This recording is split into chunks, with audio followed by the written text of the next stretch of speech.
Ты чё? Жить надоело. Ну чё, давай, за окончание смены, да?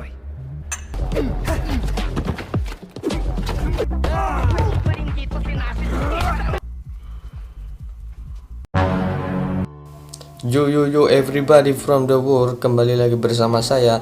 Dan kali ini kita akan menceritakan alur film action, yaitu film Russian Raid. Dan film ini diperankan oleh Ivan Kotik, Vladimir Minev, dan juga banyak lainnya. Dan tanpa banyak bacot, kita mulai filmnya. Scene awal kita diperlihatkan sang pemeran utama, yaitu Nikita dan juga partnernya. Dan di sana mereka sedang melakukan pengintaian.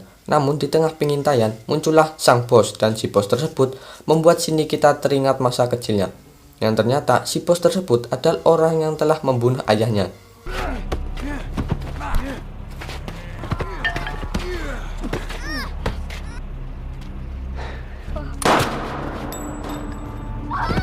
Dan karena hal tersebut, Nikita pun berniat menembaknya. Namun teman Nikita menghalanginya dan membuat peluru yang ditembakkannya menjadi meleset. Anjing bakul cilok, cuk. Dan karena hal tersebut, posisi Nikita pun diketahui oleh musuh dan mereka pun terkena bom dari musuh. Kemudian scene berpindah ke Nikita yang sedang ingin latihan.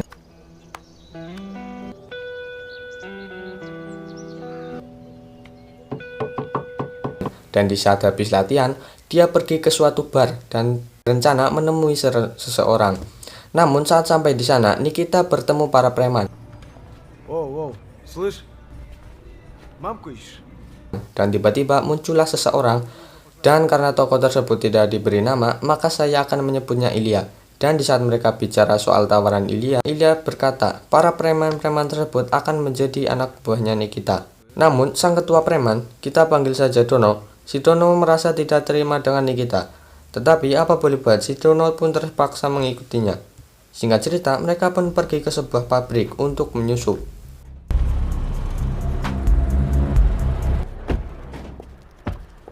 Kemudian scene berpindah ke wanita yang bernama Eva, dan Eva ternyata merupakan seorang pekerja di pabrik tersebut. Kemudian scene berpindah lagi ke Nikita dan dia sedang melakukan peretasan kamera. Dan karena hal tersebut, salah satu anak buah Nikita pun memanfaatkannya. Dan akhirnya mereka pun langsung menghajar para orang-orang yang di pabrik. Dan bahkan mereka juga menghajar orang-orang yang sedang nge-gym.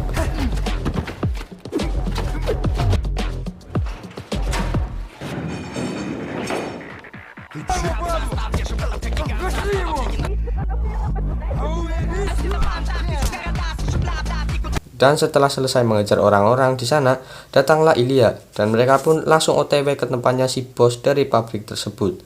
Dan ketika sampai di tempat bos, si Nikita pun mengurusnya sendiri. Namun karena Nikita mantan tentara, dia pun mengurusnya tanpa kekerasan. Ладно, давай по-мирному. Давай, парень. Спокойно. Подожди, дай посмотреть. Namun karena anak buahnya Nikita tidak sabar bergelut, maka mereka pun langsung membantu Nikita. Dan terjadilah baku hantam yang keren.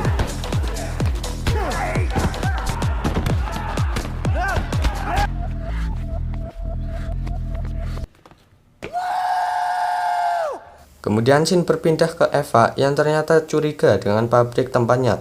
Dan dia berusaha mencari bukti di gudang pabrik tersebut.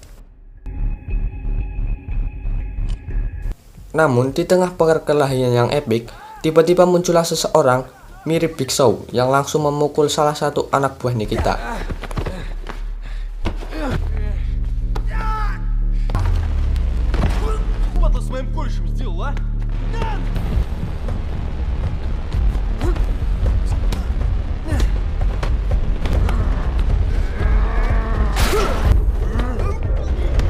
Namun karena Nikita melihat perkelahian tersebut, Nikita pun langsung melerai mereka. Dan di saat mereka melihat temannya yang dipukul, ternyata tulang rusuknya patah.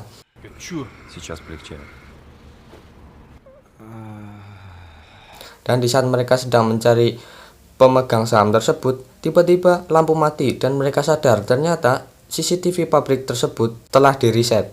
Dan karena hal tersebut, mereka pun terpaksa bertarung dengan orang yang menggunakan senjata.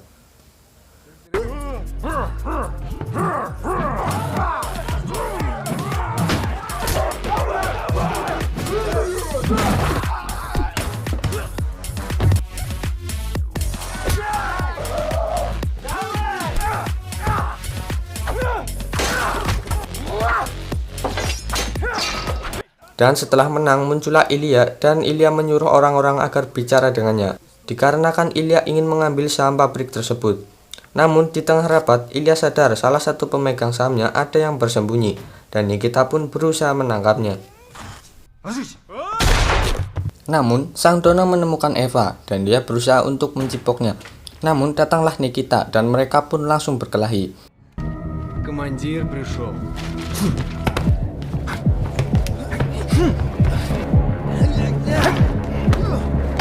Dan karena anak buahnya mengetahui, mereka pun ikut mengajar Nikita.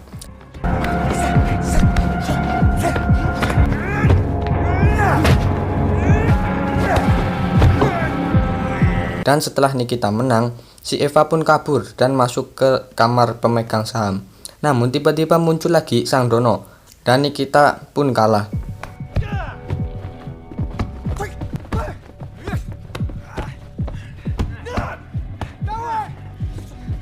Dan selesai berkelahi, mereka pun mencoba menarik perhatian pemegang saham dengan cara membuka baju Eva.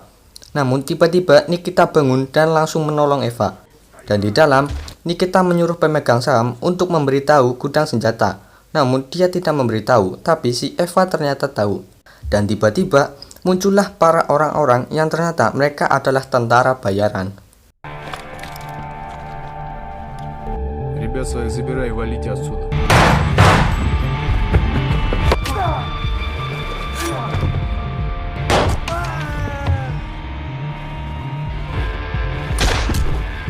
Menyadari hal tersebut, mereka pun mengubah rencana yang tadinya ingin mengambil saham pabrik berubah untuk pergi dari tempat tersebut.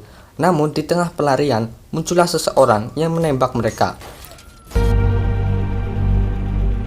Dan fakta mengejutkannya adalah orang tersebut adalah orang yang di awal cerita yang telah membunuh ayahnya Nikita dan juga temannya.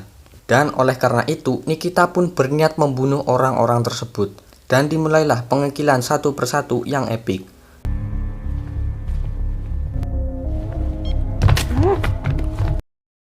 Namun di tengah aksinya ternyata ketua penjahat tersebut sudah curiga.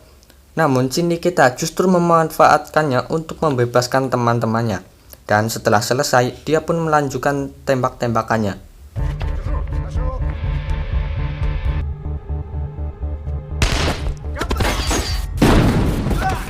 Sementara itu, si Dono ternyata ingin membantu Nikita, dan karena hal tersebut, Eva dan sang pemegang saham pun membantunya.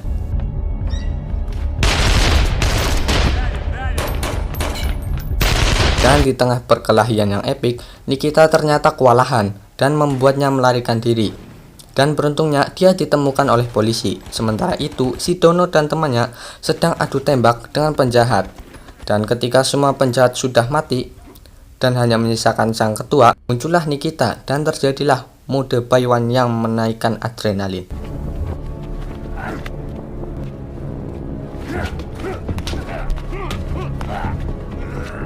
Dan setelah menang, Nikita pun mengeksekusinya dengan AK-47 dan film pun selesai. Oke bro, selesai juga bos. Oke, dari segi cerita jujur sih lumayan tuh, sedikit muter-muter, apalagi ditambah sama nama-nama tokoh yang nggak ada gitu, maksudnya ya nggak disebutin dalam cerita, dan tentu saja bikin yang nonton tuh bingung, terutama juga gua yang bikin skripnya lama banget gara-gara film ini. Cuman ya soal adegan actionnya ya boleh lah. Dan oke lah kalau begitu, thanks for watching and see you again.